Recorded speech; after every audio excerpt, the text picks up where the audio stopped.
لا اسألکم علیہ اجرا، اے محبوب اگرچہ آپ کی زندگی کا گوشہ گوشہ گواہ ہے، لیکن فرما دیجئے میں تم سے تبلیغ دین کا کوئی صلہ اور کوئی اجر نہیں مانگتا، الا المودۃ فی القربى، لیکن میں تم سے ایک چیز کا مطالبہ کرتا ہوں، اور وہ یہ کہ میرے قرابت داروں سے تم نے محبت کرنی۔ اب سوال یہ ہے کہ جب تبلیغ دین کا کوئی صلہ نہیں مانگا تو قرابت داروں سے محبت بھی طلب نہ کی جاتی؟ تو اس کا جواب کسی نے کیا خوبصورت دیا، اس نے کہا کہ جو اہل بیت سے محبت طلب کی گئی ہے، یہ نبی کی، یہ اہل بیت نبوت کی ضرورت نہیں تھی، یہ بھی امت کی ضرورت تھی، اس لیے کہ اگر وہ اہل بیت سے محبت کر لیتے ہیں تو ان کے دین کی حفاظت ہوتی ہے۔ اور ارشاد فرمایا احب اللہ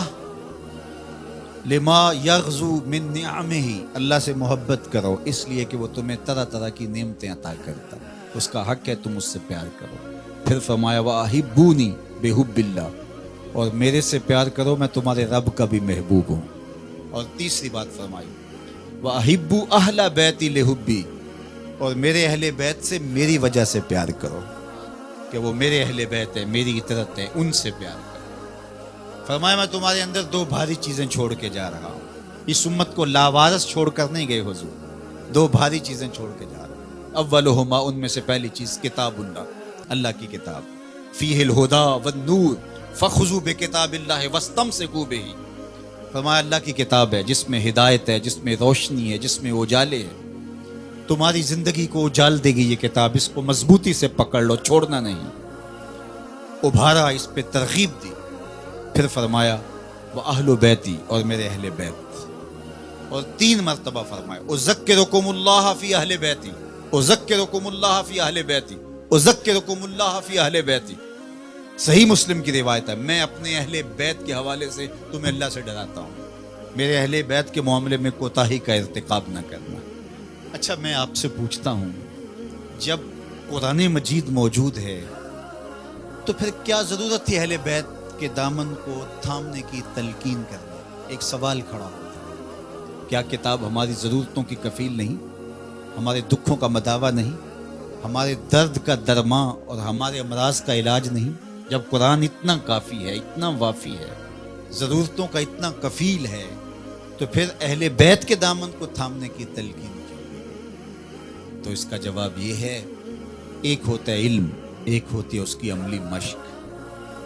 ایک ہوتی ہے تھیوری، ایک ہوتا ہے اس کا پریکٹیکل۔ اگر اسلام کی تھیوری دیکھنی ہے تو قرآن موجود ہے، اگر پریکٹیکل دیکھنا ہے تو کربلا کے تپتے ہوئے ریگزار میں حسین ابن علی کا کردار موجود ہے۔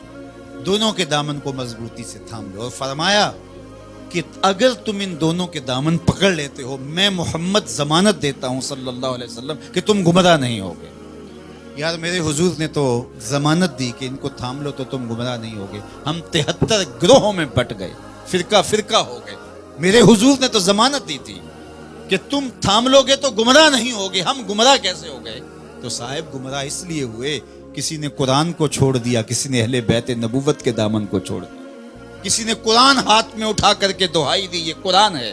اور اہل بیت کا نام اس کی طبیعت میں پیچ و تاب پیدا کرتا رہا، اور کسی نے اہل بیت کے نام کی دہائی دی لیکن قرآن کو ترک کر دیا۔ تمہیں مبارک ہو، تمہارے ایک ہاتھ میں قرآن ہے، ایک ہاتھ میں اہل بیت نبوت کا دامن،